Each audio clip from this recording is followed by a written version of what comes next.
Je vous donne un avenir et une espérance. Nous pourrions aussi traduire « Je vous donne un avenir fait d'espérance ». Ou encore « Je vous donne un avenir à espérer ». Espérance. Alors même que le peuple d'Israël vient d'être exilé à Babylone, lorsque parle Jérémie. Quelle espérance pour le peuple hébreu alors? La situation n'est pas très brillante en 587 avant Jésus-Christ. Le peuple vient d'être exilé, les armées babyloniennes préparent le siège de Jérusalem.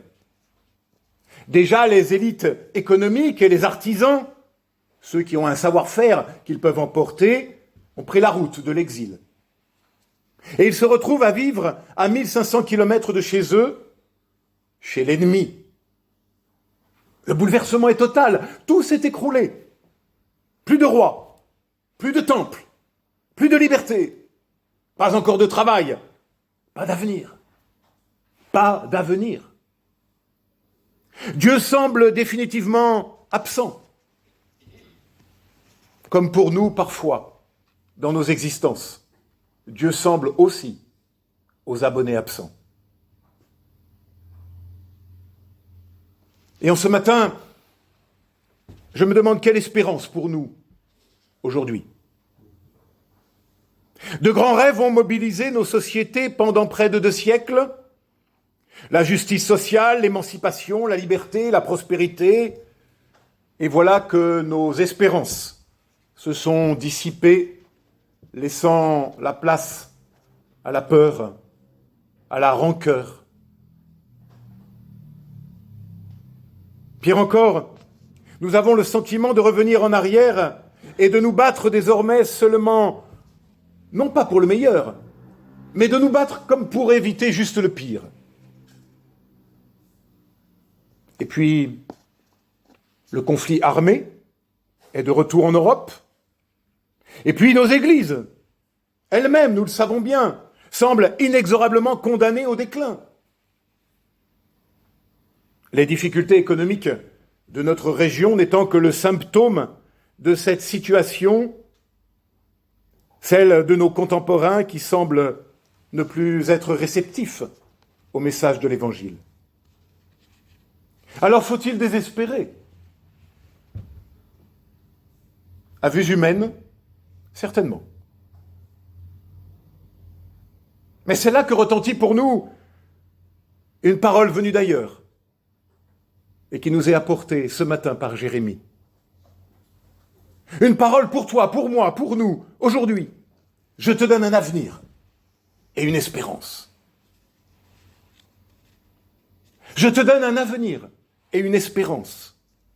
Et notre texte de ce matin vient alors fermer pour nous 3 fausses pistes, me semble-t-il, pour en ouvrir une nouvelle. La première fausse piste est celle de se réfugier lorsque tout va mal dans la nostalgie d'un passé perdu, dans la nostalgie d'un âge d'or. Vous savez, avant c'était mieux. Alors pour les plus âgés, oui, c'était mieux, parce que l'arthrose n'était pas encore là. Avant, c'était mieux. Eh bien non. Bien sûr que non. Notre vieille Bible nous rappelle que non.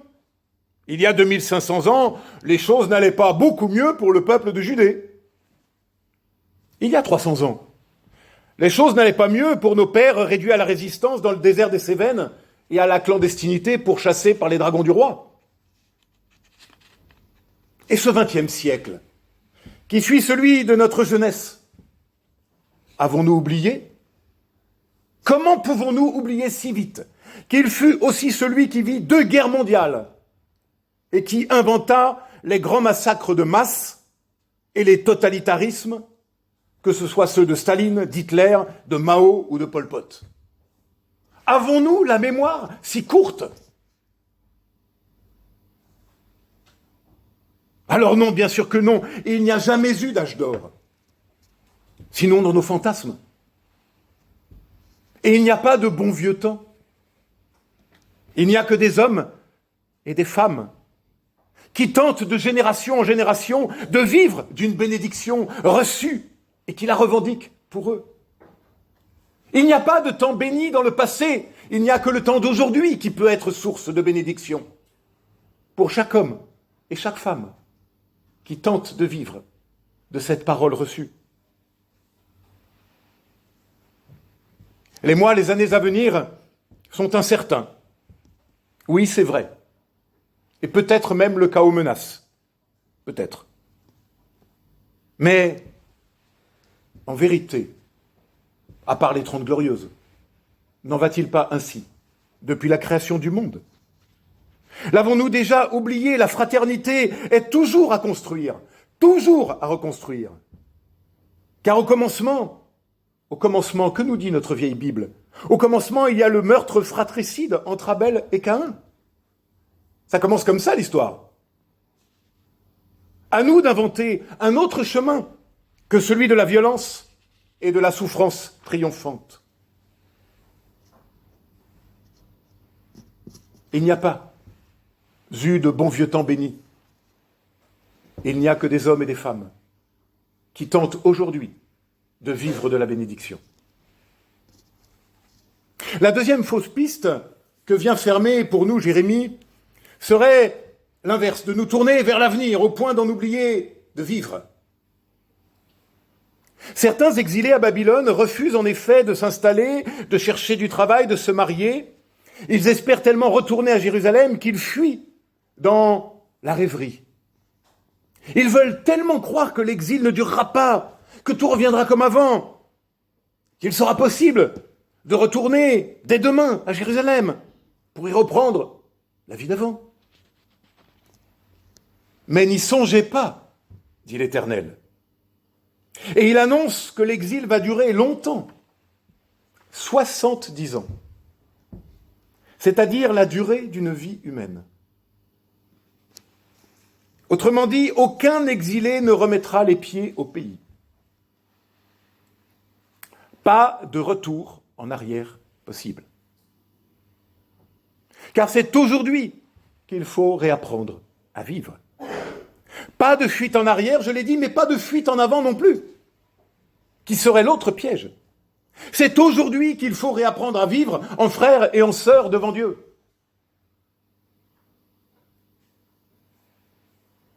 Devant l'impasse de « ça sera mieux demain », Dieu dit, vous l'avez entendu, construisez des maisons, plantez des jardins, mangez-en les fruits, prenez femme, mari, ayez des enfants.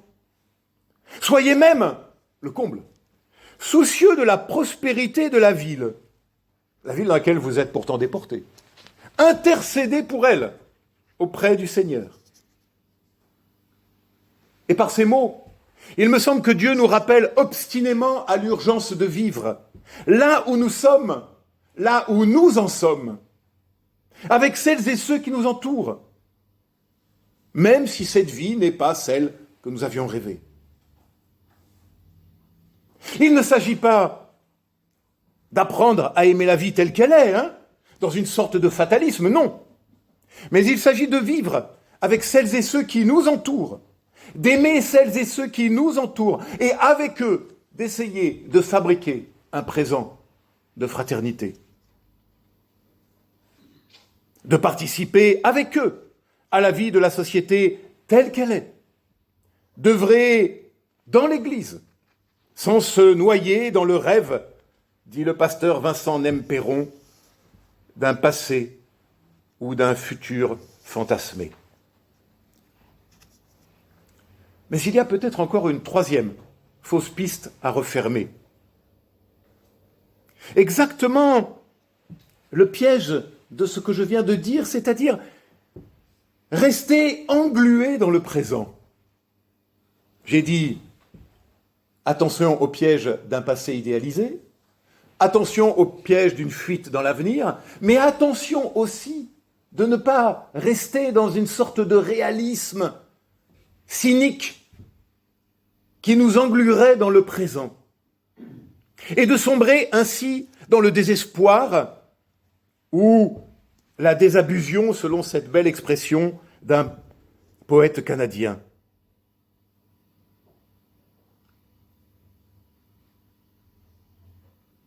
Oui, le rapport de force est défavorable.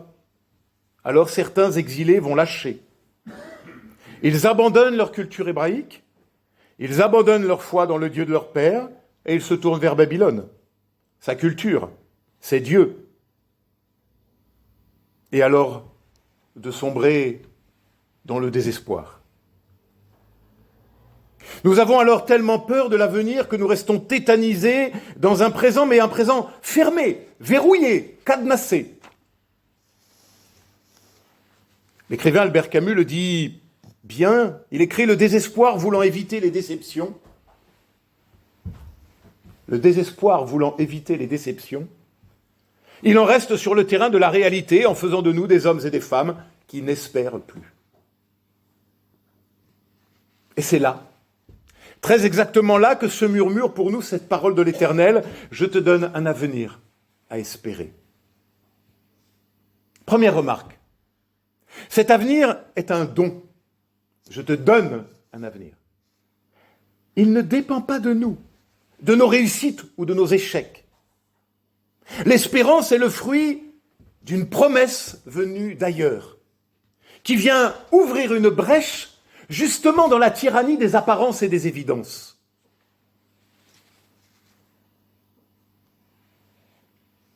L'espérance vient ouvrir une brèche pour qu'y pénètre la lumière, qui peut nous relever et nous remettre en marche pour affronter le présent, non plus en spectateur impuissant, mais en artisan de paix et de fraternité. L'espérance dont il s'agit là, vient d'un autre regard possible, qui ouvre de nouveaux possibles. Espérance. Qu'est-ce que l'espérance ?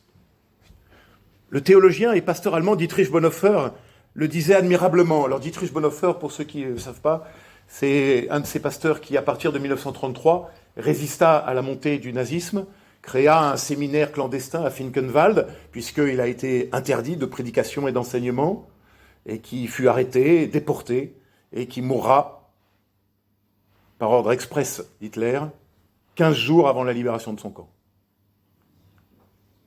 Donc quand il parle d'espérance, il écrit du fond de sa cellule, et il sait de quoi il parle. Il dit « L'espérance est une force vitale parce qu'elle est la force de l'esprit. Elle donne la force de garder la tête haute lorsque tout semble s'écrouler, de supporter les revers, de ne pas abandonner l'avenir à l'adversaire, mais de le revendiquer pour soi. » Fin de citation. Ne pas abandonner l'avenir à l'adversaire, mais le revendiquer pour soi. Voilà l'espérance. Voilà l'espérance qui nous est redonnée ce matin, comme elle sera encore donnée ce soir, et comme elle sera encore donnée demain, et chaque jour à nouveau, parce que c'est ce que Dieu veut pour chacune et chacun d'entre nous, et pour notre monde. Cette espérance nous sera donnée chaque fois que nous ferons ce pas de côté afin de nous replacer devant Dieu, pour voir le monde et notre réalité à sa lumière et non pas à la nôtre, pour tenter de vivre de sa parole et non du hurlement des loups. Une chose encore, en hébreu, le mot employé ici par Jérémie, espérance, se dit tikvé. Ce petit mot tikvé, Jérémie ne l'emploiera que 2 fois seulement dans son livre. Peut-être pour ne pas le galvauder, tellement est importante sa force et sa puissance. Mais tikvé en hébreu, l'hébreu est une langue qui a sur un seul mot plusieurs sens possibles. On appelle ça une langue polysémique. Tikvé veut dire également la corde, ce qui relie, le lien.